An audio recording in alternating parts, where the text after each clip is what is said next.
Salut les gourmands! Aujourd'hui, on va préparer un de ces desserts que j'adore, probablement le plus facile et délicieux, parce qu'il suffit juste de mélanger et de cuire. On commence avec un grand récipient. C'est optionnel, mais pour moi, ajouter un bon filet de caramel liquide, c'est fondamental. Ça donne une super touche et un style fantastique au dessert. Une fois que tu as bien nappé le moule, tu prépares la crème, c'est vraiment simple. Mets dans un grand récipient 300 g de fromage à la crème ou de fromage à tartiner et bats-le jusqu'à ce qu'il devienne liquide.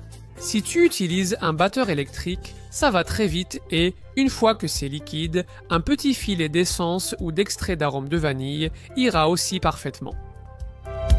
Continue de battre pour que tout s'intègre parfaitement et, en quelques secondes, ajoute l'édulcorant de ton choix. Aujourd'hui, je ne me prends pas la tête. Du sucre, une tasse ou 200 g. J'attends que tout s'intègre en remuant un peu, puis j'ajoute les œufs. Je vais en ajouter 6 et je fais ça doucement pour les incorporer un par un. Et comme ça, le mélange sera encore plus rapide. Voilà, aujourd'hui, on n'a même pas mis 2 minutes à tout préparer. On ajoute aussi du lait, 700 ml ou 3 tasses et demie. Et avec le même principe qu'avant, sans arrêter de battre pour que ça se mélange en une seconde. Et maintenant, dans ce moule que nous avions préparé, simple et facile, on verse dans le moule. En prenant soin de laisser un peu d'espace libre au-dessus, au moins 1 cm, parce que ça va gonfler un peu après. Ensuite, s'il t'en reste un peu, profites-en pour faire quelques flancs individuels, qui sont aussi très bons, et comme ça, tu utilises jusqu'à la dernière goutte. Ce que nous allons faire maintenant, c'est aller au four que nous avons préchauffé à 170 degrés Celsius, ce qui fait environ 335 Fahrenheit. Une fois que tu l'as mis dedans, avec la chaleur en haut et en bas, tu surveilles jusqu'à ce qu'il soit bien doré. Le bord ne doit plus trembler et le centre doit encore légèrement bouger. D'abord les petits et ensuite le grand. Tu vois? Comme ça, c'est parfait pour l'extérieur et c'est prêt.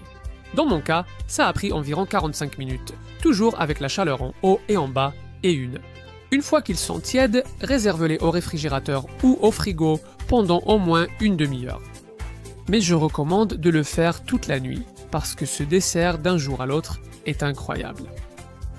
Regarde comme ça a l'air appétissant, je vais te le montrer de près, tu as sûrement déjà envie d'y goûter. Mon moment préféré arrive, celui de la dégustation. Tu peux le servir tel quel ou le démouler. C'est toi qui choisis. Regarde, regarde, regarde, regarde, regarde, comme ça a l'air incroyable. Un dessert délicieux nécessitant peu d'efforts. N'importe qui peut le faire et, comme tu vois, tu peux le servir sur un plateau ou si tu veux, tu peux le démouler des deux façons. C'est délicieux, dis-moi comment tu le préfères. Mais le meilleur arrive, comme chez les gens, c'est toujours l'intérieur qui compte. Les desserts aussi. Et regarde, une cuillerée, puis une autre, et encore une autre.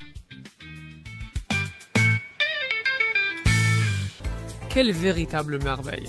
On a du mal à croire que quelque chose d'aussi simple, qui demande si peu de travail, puisse être aussi bon. Incroyable.